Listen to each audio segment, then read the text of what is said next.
Hi guys, welcome back to another video. Today is Monday the 16th of September.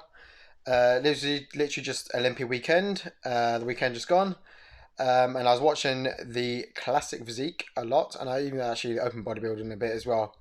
But yeah, the classic physique, as you probably may know, if you do follow classic physique, the guy who won it was Chris Bumstead. So he won the show. Second was Brian Ainsley, who won it 2 years previously before as well. He was the defending champion. And third was George Peterson as well. I'm going to say my take on the classic physique anyway and how I think it went. Personally, I do think that Chris Bumstead should have won. He did look absolutely incredible. He was absolutely shredded, like really dry as well. His legs always look amazing anyway, but you can see all the striations in the muscles, the separation of the muscles clearly. Um, Obviously, his weak point really is his biceps because I think he's got short biceps. So it's hard for him to build them that big. But other than that, no, I think he did deserve to win. To be honest, he was looking absolutely incredible. His posing was ridiculous as well. That was incredible posing. Such classic. Well, that's why I follow classic physique more because it's much more classic looking. That's what I aspire to anyway. That a classic look, like I said before, maybe in the previous vlogs, so like black back in the 70s and 80s with Arnold, Franco Columbo, Frank Zane, Serge Nubret, Ed Corney, all them lot as well. But yeah, so Chris Bumstead won. Happy for him as well, especially considering what he went through last year with his like holding water retention. I think his lower abs and his legs, his calves, and everything. I don't name it, but he's got some. I said disease. I think he's got. I'm not too sure what it is. I'll name it or anything like that. But no, happy for him. He's won. I guess he's probably celebrating massively now anyway. And yeah, and second, as I said, was Brian Ainsley. So he, I said, won it last 2 years. So 2017 and 2018, he won it.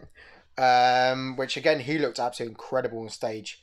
I do prefer Chris Bumstead's physique more. I think it does look more classic, like the smaller waist. And I don't know. Personally, I don't know. I do prefer his physique more. But I think Brian Ainsley, his arms are ridiculous though. They're incredible. That bicep peaks remind me of like Arnold a little bit as well. His arms.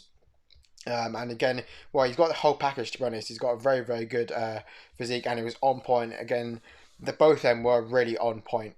But yeah, he got second, and the guy who came third was it George Peterson. So George Peterson, he was actually this year's Arnold Classic winner. So he won the Arnold Classic physique. But yeah, he came third, and he's got an incredible physique, and how shredded he comes in is insane, and how big his back is. His back is massive.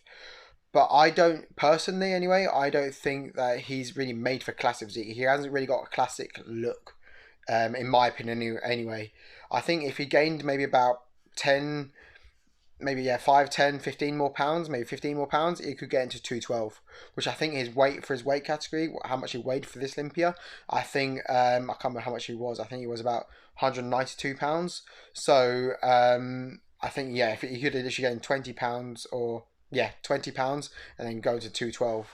But yeah, I think he's got a ridiculous physique, how lean he is. But as well, I don't really like his posing. He has got very odd type posing, not the classic type posing anyway. Maybe better for open bodybuilding, but not classic as well. And I'll say a little bit about open bodybuilding. I don't really follow it that much at all because I'm not really into it. But I'm actually glad the Iranian guy Hadi Chupon, he came third, which is good. He had again an incredible physique out of all of the ones on stage. He was probably the most conditioned, so he was very very lean, at the most conditioned there, I think. Um, his legs look ridiculous, and as well, just because literally about a week or maybe 2 weeks before the Olympia, he literally just got his visa to compete in the UK. Sorry, in the US. He wasn't going to be competing in all way. He was already prepping for it because he wasn't able to get his visa because he's from Iran, and I guess it's harder to get visa from there to go to the US. But yeah, lucky going, and he actually won the People's Choice Award as well for that competition, which again he's massively happy with. And considering it's his very first Olympia, coming third in open bodybuilding is absolutely incredible. It's actually incredible. But yeah, came second was William Bonac. So he came second. I think he's from the Netherlands as well. Again, he's got a very good physique. He's got his arms, crazy arms, but biceps and everything. And his good thing about he's actually about open body was one of the ones more I do prefer because he's got a smaller waist, like wide shoulders, wide tapered lats, and go down to a small waist, which is quite good. And as well as I think about a month or 3 weeks before the Olympia, his coach, who was his coach, the Welsh guy, I can't remember his name now. Neil Hill, that's it. Neil Yoda Hill, his name is Yoda. But yeah, he was his coach. But then there was some sort of, I don't know what happened, but some argument or something. It was on social media a little bit, and they kind of split from each other. So last month or so, William Bonnet was by himself, but coming second. When you're by yourself, it doesn't show he did too bad at all. He seemed like very good, knew what he was doing. I think he's competing for many years anyway, so he probably kind of knew what he was doing. And then first guy who won it was Brandon Curry. Brandon Curry, thing about him, he's huge. Look, when you see him posing, he looks absolutely incredible. Like especially his upper body. Well, he's got big legs anyway. These guys do, but his upper body was insane. Like he had absolutely massive, wide shoulders. His lats are so wide, more higher, tapered lats a little bit, but absolutely wide lats as well, and huge arms. His arms are absolutely massive as well.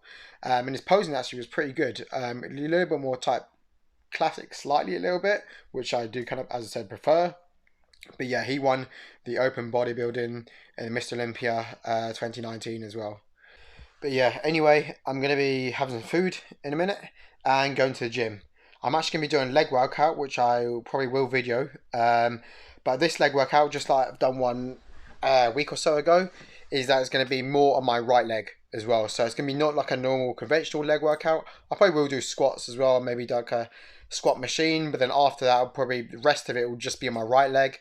As I said, just because my right leg, I feel like it is lacking a little bit, so I'm trying to build that a bit more. So even if I just do a little bit, a couple of exercises for my right leg, like the squats and the squat machine, that'd be enough just to keep the muscle there, not build it really at all. And but I'm trying to build up my right leg as much as I can, just so I try to kind of even it out as well. And I do actually have some footage of me training back as well, back and biceps, which I did actually do a Saturday. Which I don't know when I put this in. I might put it in before this or maybe near the end of the vlog. I'm not too sure yet, but you'll see this back and bicep workout. So yes, this back and bicep workout as well. And this back and bicep workout, we'll probably do a voiceover because it's me as well. More back thickness workout instead. So doing more type of rows basically. So maybe like I can't remember what I did exactly, but seated cable row, wide grip seated cable row, row machine, T-bar rows. There might have been, I think that's first exercise actually. So yeah, I'm gonna add that into it as well. But yeah, now I'm gonna be going have some food, and I'll see you guys soon. I'm on my way to the gym right now. Unfortunately, I literally just realised right now, I'm halfway to the tube station, but I've literally just realised that I forgot my lifting belt. Now, I don't really like to do squats, or especially when I'm doing high reps. Well, today I was going to do like 10, 12 rep squats, like 120 kilos or so. I don't really like to not wear a belt when I'm doing that many reps, because otherwise I feel like my lower back comes into play too much, and my core's not really braced as much. So I'm going to do today instead, I'm not going to be doing squats. I'm going to be going on the squat machine instead, so I can't name it, but you'll see what it is anyway. So I'll be going to use the squat machine, leg press, and I'll do those things instead. I might actually do, I'm not too sure yet, but maybe some squats on the Smith machine instead, because that is more stability. Obviously it's like an rail sort of thing, so more stability already there. So I won't really need to wear a belt because I don't really need to stabilise really that much. But yeah, I just thought I'd let you know anyway. So I'm not too sure exactly what I'm going to do, but those are the sort of exercise I might do anyway. See you guys there.